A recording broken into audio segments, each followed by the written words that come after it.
I'm actually German. I was raised in Germany.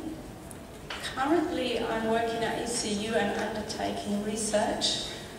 I'm looking at the position of the craft object in the context of modernity, that means our society today.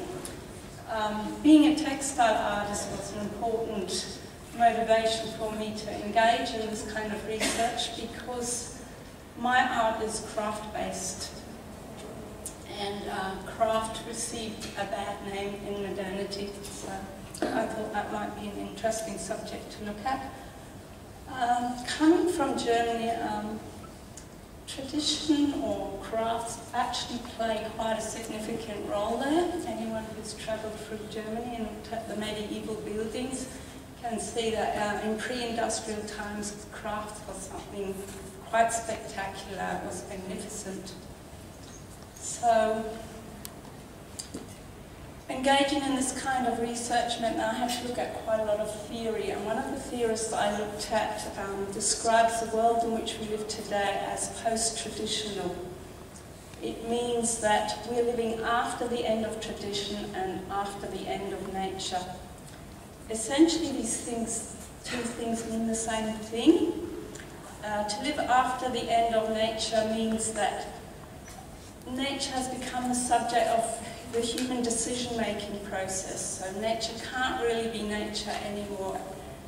Even decisions on conservation, whether nature needs to be preserved or conserved, it's all part of that human decision-making process. To live after the end of tradition means that we don't live the traditional way anymore. To understand what that means, perhaps I'll try and explain what tradition is actually about. Tradition always has some kind of a reference to the past. When we think of tradition, that's something that's been long established and going on for a long time. Its etymological roots, I can't pronounce the words. It's actually in the Latin word tradere, which means to pass on from hand to hand. In the pre-modern context, this passing on from hand to hand also involved the craft skills. Very often, beliefs and attitudes were passed on as well. Traditions actually, or the traditional beliefs, have their origin in a mythic, cultic sort of system. So, over the process of social transformation, our beliefs and attitudes have changed. So, we have actually moved from this mythological interpretation of the world to a more rational outlook. So, a mythological interpretation means the first belief systems and worldviews were actually kinds of nature worship. So we've actually moved away from that because now we understand nature a lot more and can explain a lot of these processes that are going on. But what has happened in this process of transformation, Habermas, one of the theorists I look at, describes it as a process of social evolution where we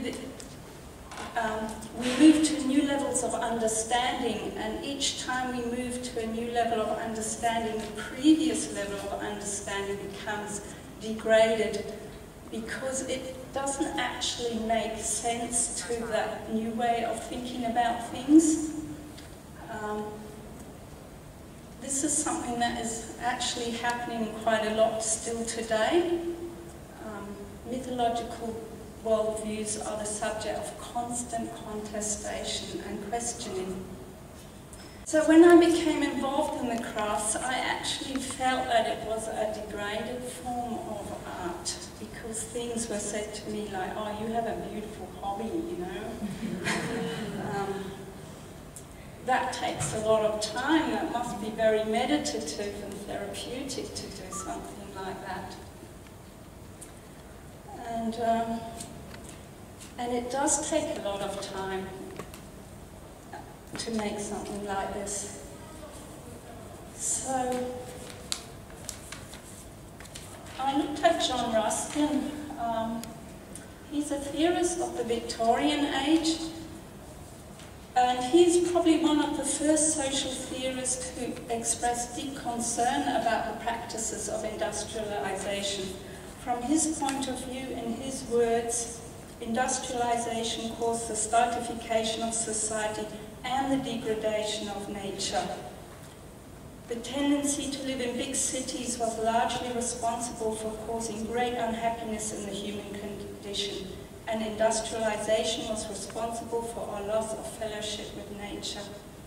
Now that was more than 150 years ago, and at that time it was probably just England mainly that was subject to the influences of industrialization. Today, when we look at what's happening due to human activity, the concern now is global. The concern for global warming has become a worldwide condition. So, in a sense, the problem has intensified itself. This piece over here, I have woven into this band, and it's a very old technique. It goes back 5,000 years. It's a card reading technique. I've woven Ruskin's words.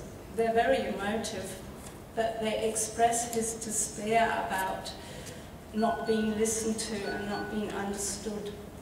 So he writes, "The loneliness is very great, and the peace in which I am at present is only as if I had buried myself in a tuft of grass on a battlefield, wet with blood, for the cry of the earth about me is in my ears continually."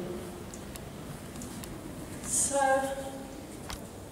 I'm trying to I felt that traditional textile production best represented my ideas about the end of nature and the end of tradition. I have used natural materials only to create these two pieces of work, so it's all been plant dyed. In this case, I've actually used a raw lease, plant dyed with eucalyptus cinerea, hand spun the yarn, and then woven it into a cloth which is just under 5 meters in length. It looks shorter here because it looks better if it's crumpled up, but it's actually quite long.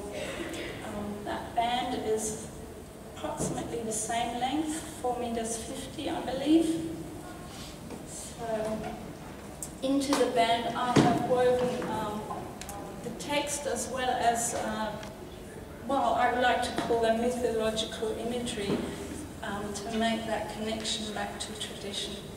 So I feel when traditions dissolve, craft skills dissolve as well, because